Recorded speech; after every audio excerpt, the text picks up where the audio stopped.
Welcome back. You're listening to Houston Real Estate Radio. And this weekend, we are talking all about the Consumer Financial Protection Bureau and how the new changes that start October 3rd are going to be affecting our industry and consumers.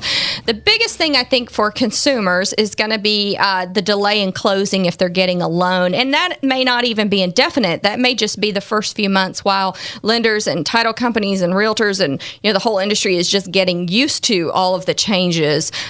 It will probably speed up, but if you're looking at closing early October or any time in the month of October, I would expect some delays. I'm talking with Kristi Santelia. She's from North American Title Company. She's the Executive Vice President of the Houston Division. And we talked last segment. We're going to continue on this segment, and I want to focus on what the consumer is going to see changing. I think that the timeline for closing is definitely going to be something that the consumers see. Something else that's changed is some of the terms. Kristi, some of the new terms are really interesting. I don't even know why they would want to change the terms. We used to say closing and funding, and now they have all these weird terms now. We do. We have different terms. As we mentioned in the last segment, the HUD-1 settlement statement will now be referred to as either the closing disclosure or the TRID, and if TRID does stand for TILA RESPA Integrated Disclosure. Mm-hmm. And then we also will have, instead of closing, we'll be calling it consummation, which is the big joke of the industry right now. Yeah, but that's just not even right. Yeah, so it's just not right. It's not. So those are our two big changes. So we'll be getting used to some new vernacular in that regard. So yeah, it's going to be interesting. So let's talk about TILA and RESPA. What does TILA and RESPA stand for? So the Truth in Lending Act of 1974, or no, RESPA.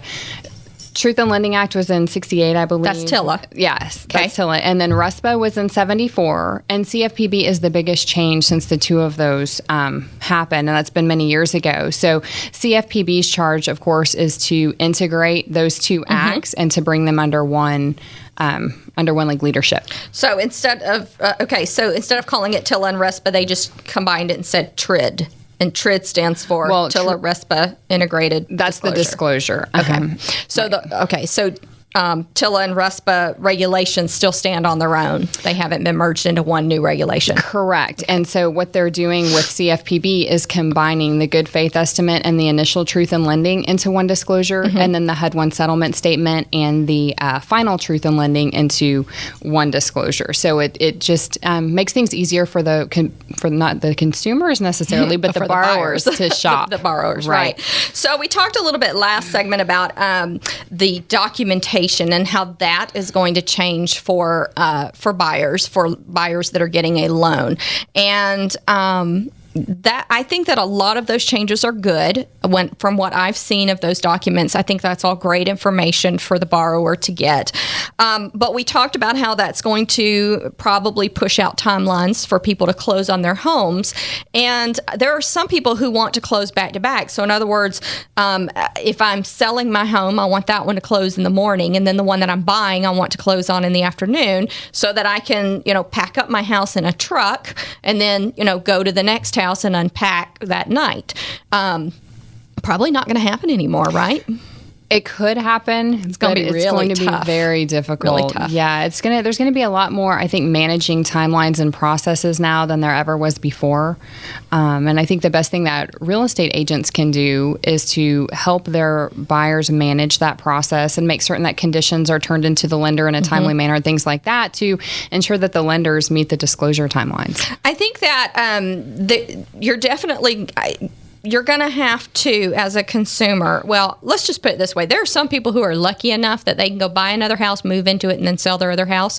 They won't have a problem. But if you're relying on those funds from selling one house to be able to purchase another house, you're working on a very tight timeline. As it is, we've already seen consumers have a problem with that because what happens if the lender's not ready and that doesn't close, then you have to push off the closing. So we've already had a problem with that timeline in the past. Right. It's only going to get worse, right?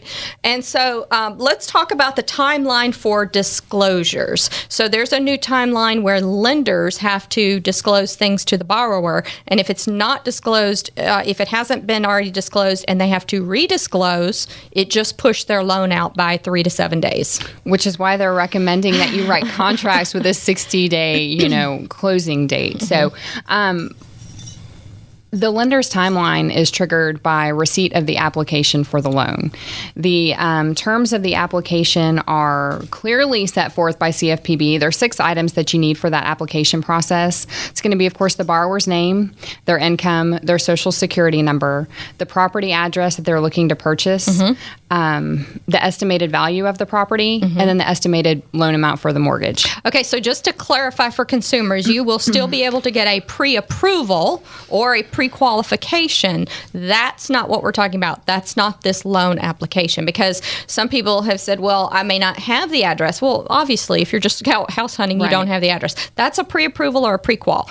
This is once you actually go to the house, see it, want to buy it, write the contract on it, now you do the loan application, right? Correct. Okay. So so that now triggers a timeline to begin. It does. So the lender then has to get the initial disclosures to the borrower within 3 business days. Okay. So so that triggers the timeline for them. There's a couple different ways that lenders are delivering these disclosures. Some lenders are opting to deliver it electronically, but there must be an affirmative action taken by the borrower to confirm that they have received them. It can't just be, a red receipt in your email. So do you think that they're going to go to systems like DocuSign and electronic signatures where they can document they received it? It will be similar to DocuSign. I don't think they'll use that specific platform because I think they're trying to integrate everything with, the mortgage software. Yeah. But electronic delivery, if they send it by mail, they have to wait a specified period of days to assume that the borrower has received it. And no one in our industry wants to wait to assume anything. So I hope they don't send anything snail mail, because I don't know anybody who checks their mailbox every day they anymore. don't. No one does. I check it like once a week. Yes. Except for at the office. But at home, it's like once a week when I get by there. So, I really hope that they will send them electronically. And with So, okay, here's the big issue is that, okay, you get to closing. You get 3 days out from closing. The buyer does their walkthrough, and the garage door won't go up. And the seller says, crap, we've been moved out 2 weeks, didn't know about it, we'll call a repairman. Well, the repairman can't get out there for 7 days. We're closing in 3 days. So they say, okay, we'll just give you, $500 to cover getting you a new garage door, whatever needs to be done. You can't do that anymore. You can't. And the other unique thing is where we used to be able to tweak the settlement statement at any point, even at the closing table. Can't do it. This is so tightly governed and regulated now, and the lenders are in control of everything. So even if we have something change that doesn't affect the buyer or the lender is still going to have to go through, all of the regulatory processes to redisclose that. So it's unique. Yeah. In that little example I just gave, if that were to happen, and the seller needed to give another $500 to the buyer because of an issue like that, whatever, something's not working, they would now have to redisclose. That would trigger a new timeline. They would have to push out closing 3 to 7 days, depending on how it's disclosed. Correct. Yeah. And in that 3-day timeline, it's important to note that they do consider Saturday one of the days in that timeline. So that's one good thing is that Saturday can count, but any federal holidays are not counted in that 3-day disclosure time. Now, do you think that that this is going to trigger some new lending practices where people do some signature loans or some different types of funding to get around this? More seller financing, more. There may be more instances of seller financing, maybe more assumptions, maybe, but really it's all about finding a new normal.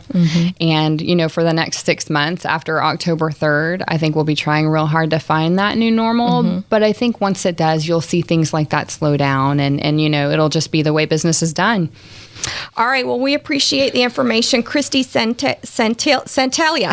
Santellia, yeah. She is from North American Title. She's the Executive Vice President of the Houston Division. Lots of great information on the new disclosures that we're going to have to use in the title side of the real estate industry. And of course, lenders have had to make huge changes.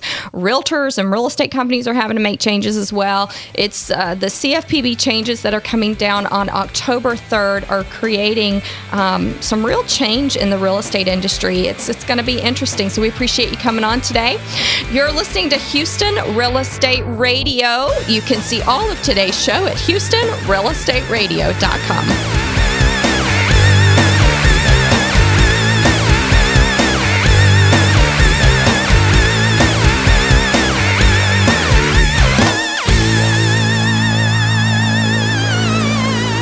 People often find themselves in need of storage and moving, but don't want the hassle and stress. Sound familiar? Well, at Zippy Shell, we make storage and moving easy. Zippy Shell will deliver a storage container to your home or business. You load it at your leisure, and we'll take it to one of our safe, convenient storage facilities, or ship it to your final destination. We treat your stuff like it's our stuff, because we understand you're not just giving us your belongings, you're giving us your trust. Zippy Shell. Storage and moving that makes life simple.